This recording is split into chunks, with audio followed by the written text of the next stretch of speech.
What is good, people? It's Open Night here, and today I will be returning with the team that I built called Demons. You know why I called it that? It's because this team is actually comprised of demons. Now, we have a mono dragon team here, as I tweeted that I would be posting out probably before the weekend, but it is Friday today, and whatever, it's here. That's all that people need to be caring about. And I decided to build it around Garchomp with holding a Lumberry Garchomp. Now, previously, I wanted this to be a Dragonite team, but I just think Dragonite has a horrible speed tier, and it wasn't really able to set up properly to win, which is why I think Lumberry Garchomp is significantly a better option in Monotype, at least. So we have standard Garchomp with SD, Outrage, or what used to be standard Garchomp with SD, Outrage, Earthquake, and Stone Edge. Stone Edge is for anything that we can't hit with Earthquake, and then Outrage is obviously the strongest stab that we have. Now, the biggest thing, there are two big things that Dragon types hate. One is Fairy types, and the other is Steel types, because obviously we can't hit Steel types properly because they resist dragon moves. And sure, I mean, Garchomp can spam Earthquake, but obviously there's always the flying Steel types, which will be a little annoying. Yeah, and you know, you can make a case for trying to hit Stone Edge, but it's going to be annoying. But that's why we have Hydreigon. We have Hydreigon holding a Life Orb with a standard set for these two moves, except I'm running Flamethrower instead of Earth Power here. I just noticed that Flamethrower is a lot more consistent than Earth Power, especially for hitting those Corviknights, those Ferrothorns. Sure, you know, we can't touch Heatran, but at least Dark Pulse, you know, we have a chance to flinch and whatnot, so at least weakening it for other Pokemon is going to be great. Now, these two Pokemon really like something that can set up rocks. So for dragons, there are two viable options for that. One is obviously Garchomp, but since we're running offensive Garchomp, we're going to go with the other option, which is Como. Now, this Como is fully defensive, physically defensive. Once again, I just prefer running fully defensive mons like this, like not really minding much about other investment. But according to your needs, feel free to take away some defense and put it into Spadef if you want to play with this team and notice that you're weak to a particular special attacker. But we have Stealth Rock, Body Press, obviously, because we're running max defense, and it's also great against steel types. Toxic and Protect is to deal with anything that wants to set up, and then Protect is just to scout. This is a pretty limited Como set, honestly. I think this has great moves, and there are different things that you could be doing with it, even for this team. Like, you could even run a Focus Sash lead, you could run Clangorous Soul Como, anything could work, honestly. But I'm just choosing to run this set because I've never run defensive Como, not like this at least. Like, I might have run other types of defensive Comos in OU back before DLC 2, but I haven't run anything like this.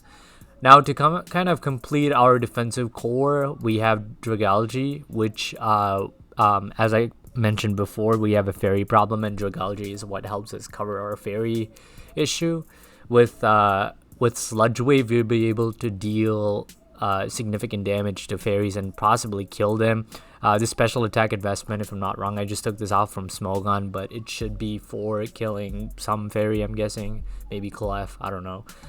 Flip Turn helps us gain momentum. I threw in Thunderbolt because I realized I was switching into a lot of flying steel types like Skarm, Corviknight with this thing, and I thought being able to hit them is obviously great, because if not, Sludge Wave is doing nothing, and I just don't want to come in for and offer no sort of threat, right? Even though it's a defensive Pokemon. And obviously we have Protect again to scout.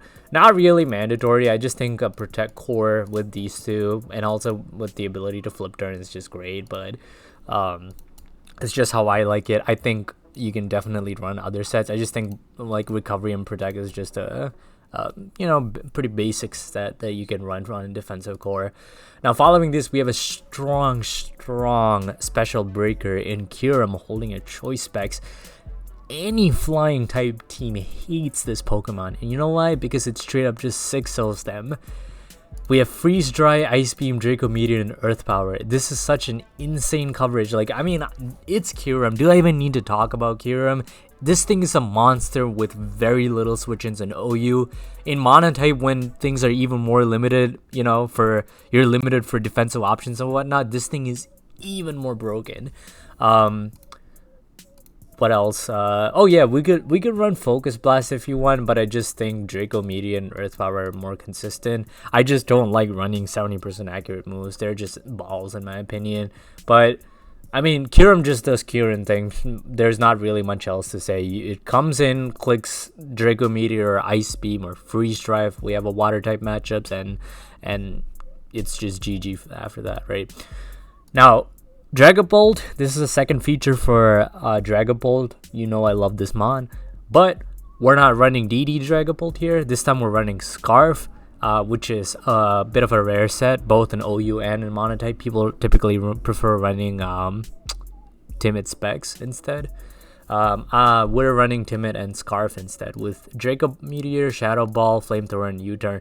Now, Scarf Dragapult is actually very noteworthy for being the fastest Scarfed Pokemon in the entire game, with the exception of maybe Scarf Regieleki, but who the fuck is running Scarf Regieleki? So this is, without a doubt, the fastest Pokemon in the game when it's holding a Scarf. I mean, of all the reasonable choice Scarf holders, this is the fastest Pokemon out there, which means a lot of Pokemon that want to set up, they typically don't really want to in front of this, because Draco Meteor is going to do insane damage to them, even opposing Dragapult, which are typically adamant. Some are modest, but typically they're adamant, especially if it's DD Dragapult like I ran. And even one setup, like if we're able to bring this in and they didn't predict that, we can just click Draco Meteor, and then, you know, they might think we're going for the speed type, but no, we know we're always going to be able to get off a Scarf Draco Meteor or a Shadow Ball against opposing Dragapult, and we'll be able to pick it off. So I think Dragapult provides a niche role in that. 299 special attack is a little underwhelming. If I really had the option, I would run Modest instead. Speed tier is still great, but it's just pushing it up to that base 100 and maxing it out is just really, really great for damage output, as you'll see in the upcoming game why this, nature would matter when I'm trying to click Shadow Ball against the Tornadus. But that's for the game. I won't cover anything else about this Dragapult. But yeah, that's the team. We have pretty, I guess this is a bulky offense team. Great synergy between these two, except we're a little weak to Psychic, but that's also why we have Hydreigon, right? But yeah, that's the team, and I'll be back with the game. Alright, people, so I managed to find this game against the Mono Flying team, which is great for Kyurem, obviously. But I didn't really see anything on his team that looked too threatening, except for that Dragonite. And possibly Zapdos, because I think it will be able to get a kill if it was Banded. But on team preview, I'm not really too scared of anything except for the Dragonite in case it tries to set up.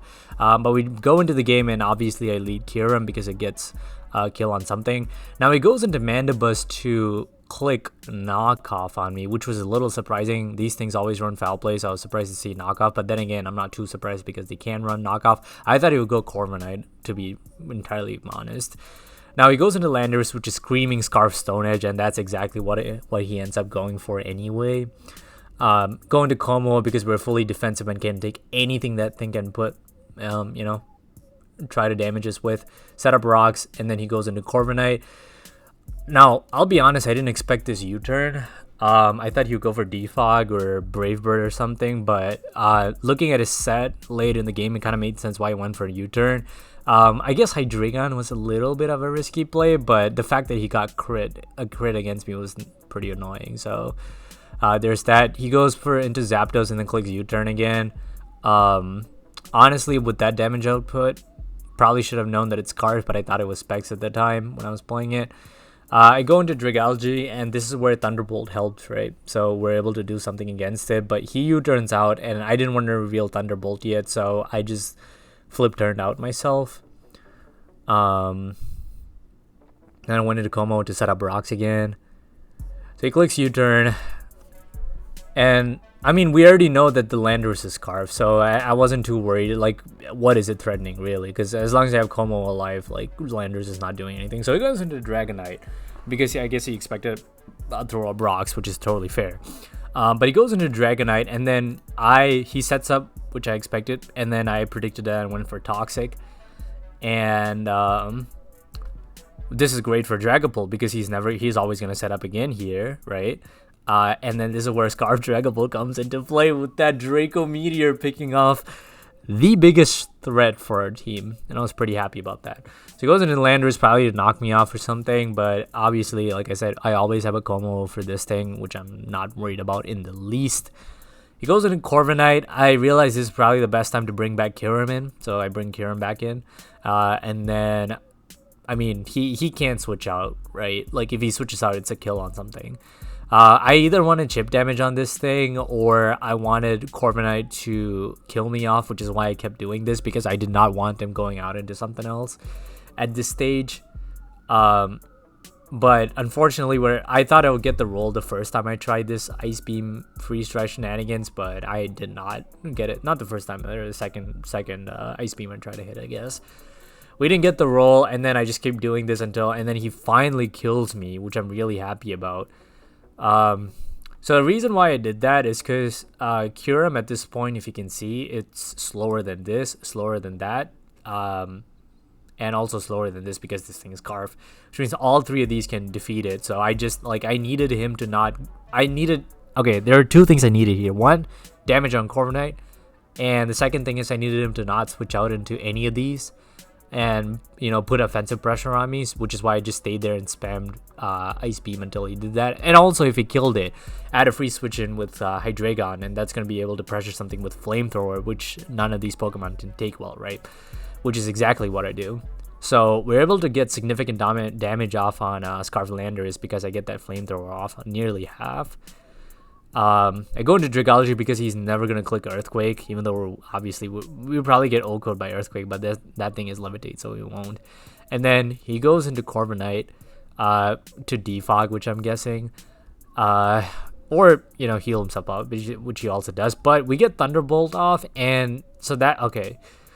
When I selected Thunderbolt for this, I did not have paralysis in mind at all. You typically, when you click a move, you think of coverage and not its special effect. Like, its effects, it's great if you get it off because you just win that much easier. But this is one thing that's actually great about Dragology here, because the synergy with Thunderbolt is that not only do you paralyze this thing, but this thing can click Roost and, you know, get rid of its flying type as it has here because it clicked Roost the turn before, right? So now I can spam Thunderbolt, but I also realized that my man has a Thundurus, so he'll definitely go into this on this turn, right? So I predicted that, and then goes into Thundy, and then turns out he's not Boots. I just flip turn out of there. Now, this is so unfortunate because I thought Shadow Ball would just kill, but turns out it didn't kill. And this is exactly where Modest would have been really helpful instead of Timid, right? But anyway, he's Life Orb, so it dies. Now, I go into Garchomp, because I realized at this point I just win with this thing. So, because Landorus is not doing anything to kill. I thought this was Choice Band, but we'll come to realize that it's not later. And then he goes into this. So the reason why I clicked Outrage here is because I didn't want him to kill me with Brave Bird, which I thought he might if he was banded. So I clicked Outrage, but him going to Corviknight is the least of my issues because, like, what do you do against me? You have U-turn, Defog, Body Press, and Roost. Like, you're literally doing nothing to me. He clicks Defog, and then I click Outrage, and then because we're Lum, we don't get confused, and that's another Outrage spam. He gets paralyzed, which is a little unfortunate for him, but at this point, it's just GG. Sword stands up, he gets parried again, unfortunate, but like I said, there's literally nothing he can do in this situation. He kills that, goes into Landorus just to lower my attack. He Earthquakes, that won't be enough to kill, like I said before, when I went for Outrage. Now this is crazy, turns out he was Carve here instead of, because as you can see, he maxes out his speed here at 328 and I'm 333, so he was Carve, and he kills me off here. But at this point, I just knew I won because Scarf is not killing any of my other defensive mons, so I just went into this and then clicked Thunderbolt. I really like this game because every Pokemon came out this game and also put in some kind of work. Like Garchomp literally won as the game, late game. Hydreigon, I mean Garchomp could have won if Landorus was not Scarf, I guess. Hydreigon helped us get a really good Flamethrower off and was a switch in against Corviknight. Como, shut down the Dragonite on its own and set up Stealth Rock twice. Dragalge was able to get the paralysis and also was our finisher for this game with clicking Thunderbolt on Zapdos. Kyurem was very necessary for, I mean, this is mono flying. Like, obviously Kyurem was just needed from turn 1 or turn 0 even. And then Dragapult was there to shut down this double Dragon Danced Dragonite, and we were able to just pick it off with Draco Meteor because it didn't have multiscale on it thanks to Toxic from Como. But yeah, that's kind of how the whole team works in synergy together. I actually made it to top 2, I don't know, like I made it to 200 or something on the ladder with this team on my testing account, which is great. I think this is such a crazy strong team. I think there's some messing around that can be done with Como and Dragalge's EVs, but apart from that, I think these 4 solid, really rock solid for this, rock solid offensive core for this team. And then these 2 can kind of just be moved around depending on your needs. Hell, you can even throw in a Dragonite somewhere if you want, instead of one of these. But that's all for the video. I hope you guys liked it. I really put a lot of effort into this particular team, not gonna lie. So leave a like if you enjoyed it and subscribe if you like the content. I don't have anything up for my next video yet, so when I do drop it, I guess I'll just tweet it out so you can look out for any updates there. With that, that's all I've got. Hope you guys enjoyed, and peace.